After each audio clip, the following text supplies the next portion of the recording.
My mom, Allison Ramsey, runs an adult store. One day, I'm so tired that I doze off inside, only to end up accidentally trapped in one of those pleasure beds. When Mr. Palmer from next door walks in, he mistakes me for the store's latest doll and proceeds to pull down my hot pants. I'm going out to pick up some goods. Can you help watch the shop for a bit? The faint sound of Mom's voice reached my ears, and I mumbled a few vague responses before sinking into a deep sleep. I had no idea how long I had been asleep, but when I woke up, I felt that something was off. I was lying face down on the bed, my hands secured with something soft and rubbery, and the bed itself was folded into an unusual position that closely conformed to the curves of my body. I could clearly feel that my buttocks were raised high and my legs had been spread apart. I didn't need to look to know it was a deeply embarrassing position. The space before me was dim, as though my head was covered by a nearby curtain. What was going on? A wave of panic set in. I struggled with all my strength against the restraints binding my hands, only to realize I couldn't break free at all. It finally dawned on me that my family ran an adult store, and this must be the new pleasure bed we'd recently ordered. The bed was equipped with mechanisms that could only be unlocked through external settings once triggered. I had been completely exhausted earlier, so I just crashed on a random bed in the storeroom without even noticing it was the latest model of pleasure bed. I would usually sleep on my stomach and move around in my sleep, so I must have accidentally triggered the mechanism while dozing off, and now this single bed had locked my hands in place. The bed split into two below my waist, lifting my lower abdomen and hips and leaving my buttocks raised high. It was as if I was positioned for,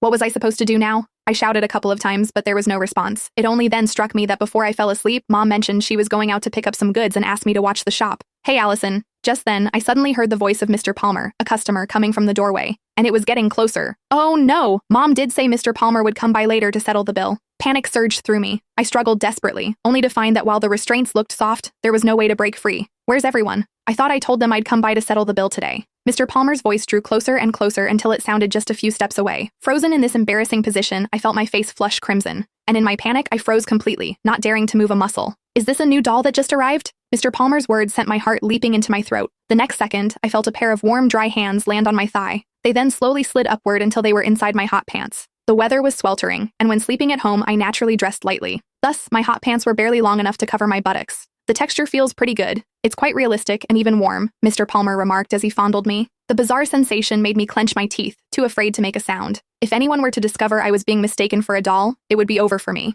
But then, to my horror, I felt those hands beginning to tug at the waistband of my hot pants. Hot pants were naturally very short, and for comfort while sleeping, I hadn't even fastened the waistband. In fact, they could practically be slipped off with just a gentle tug. I didn't expect it to feel so real. This new batch of dolls really is something else, Mr. Palmer said excitedly. He seemed to be leaning right over me from behind, and I could distinctly feel the warmth of his breath as he exhaled and spoke. My heart raced with a mix of panic and anger, yet I didn't dare move a muscle. I was terrified of the embarrassment that would follow if I were discovered. What should I do? What on earth could I do? Mr. Palmer had already pulled down my hot pants, leaving only my thin underwear underneath. It even has panties? And with a lace trim, too. Mr. Palmer's voice grew increasingly excited. He kept stroking my buttocks, and the warmth of his touch made my heart pound wildly in my chest. Suddenly, I felt something warm, damp, and soft press against my thigh. Was that Mr. Palmer's mouth? In that instant, it felt like a bolt of lightning flashed through my mind. Realizing this possibility, I was flooded with shame and panic. Yet, for some reason, I also felt a faint, thrilling stir of excitement. My rational mind screamed at me to shout out loud and stop Mr. Palmer right now. But another voice inside me told me I should absolutely not do that.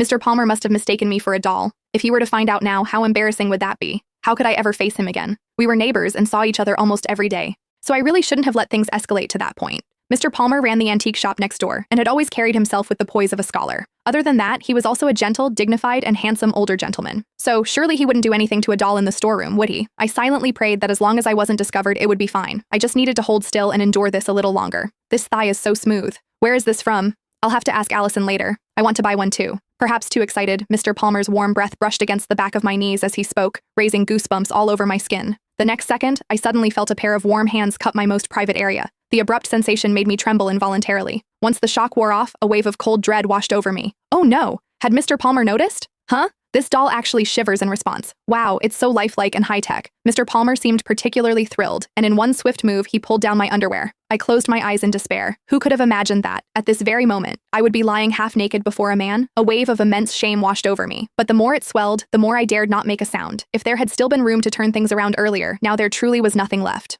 All I could do was silently pray in my heart that Mr. Palmer would leave soon, and that he wouldn't do anything more extreme. Mr. Palmer was extremely close to my most private area. I could clearly feel the warmth of his breath as he exhaled, causing my body to tremble involuntarily. Besides shame, I also felt a secret thrill. Realizing this only added to my panic. After all, how could I be feeling this way? Mr. Palmer gasped and exclaimed, "Why does this backside remind me of rubies?" That single sentence struck my brain like a bolt of lightning, freezing my thoughts in an instant. My mind went completely blank, and my entire body stiffened as if turned to stone. What did Mr. Palmer mean by that? Had he realized it was me? How would he even know what my backside looked like? What was going on? Just what in the world was happening? Soon after, I felt those warm hands continuously caressing my buttocks, even grazing gently with a fingernail over that most sensitive area. I was already a grown woman, so of course I had needs of my own from time to time. But Mr. Palmer's rough, slightly calloused hands felt entirely different from my own touch. I bit down hard on my lower lip, trying desperately to ignore the waves of arousal rising within me. How could this be happening? Why did I feel so much more responsive today than usual? Mr. Palmer's breathing grew heavier, his warm breath continuously brushing against my skin. The sensation of something damp and heated slid slowly across me, and I could clearly feel his hands kneading repeatedly. Help! Someone, please help me! My mind screamed in silence. It felt as though my heart was being torn in two. One part of me was screaming to stay quiet, caught in the pleasure of the moment. Then, I felt his hands pull away, followed by a faint rustling sound. My heart leaped into my throat. A moment later, something hard and heated pressed firmly against my most intimate area.